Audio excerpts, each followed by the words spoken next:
العطر هذا دار ضجة كبيرة الشتاء اللي فات بالتحديد، على إنه هو عطر محاكي للعطر. عطرنا اليوم اللي نبي نحكي عليه هو عطر من شركة عربية سعودية.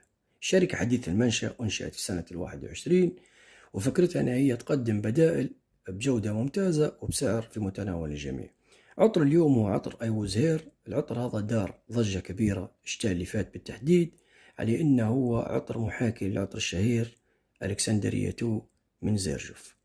فالعطر هذا جربته سايد باي سايد، هو يد بيد مع عطر ألكسندرية 2 من زيرجوف، وحبيت نعطيكم الخلاصة اللي أنا استنتجتها في العطر هذا.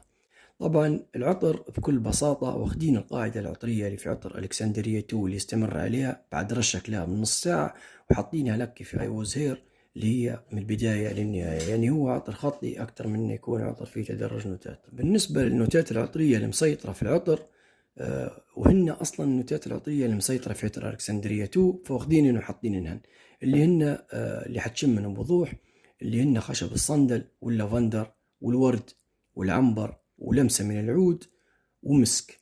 طبعا في عطر لافيرن اي واز هير حتشم المسك بشكل واضح أكثر من عطر ألكسندرية 2 اللي فيه ريحة الورد وخشب الصندل واللافندر وضحات بشكل كبير عكسها. وهذا طبعا ما يقللش من قدر العطر، بالعكس العطر يعتبر بديل ممتاز لألكسندرية 2 من ناحية ان العطر نقي، العطر ما فيش ريحة صناعية بدرجة كبيرة. العطر يعتبر كويس كقيمة مقابل سعر، أكيد ممتاز. العطر سعره في التخفيض تقريبا 50 إلى 55 دولار. عطر الإكسندرية 2 100 ملي يفوت 400 دولار. نجول للثبات الفوحان. بالنسبة للثبات على الملابس تخطى 8 ساعات، والفوحان متاعي تخطى الساعتين بشكل واضح. طقس طبعا أكيد من مكونات تعرف أنه هو عطر شتوي خريفي، وطبعا عطر رسمي رسمي رسمي، مش عطر متاع استخدام يومي. فأنا نرشح لك كعطر مناسبة، كعطر فرح، كعطر اجتماعات، كعطر مناسبات دينية، لكن انك تستخدمه يوميا لا.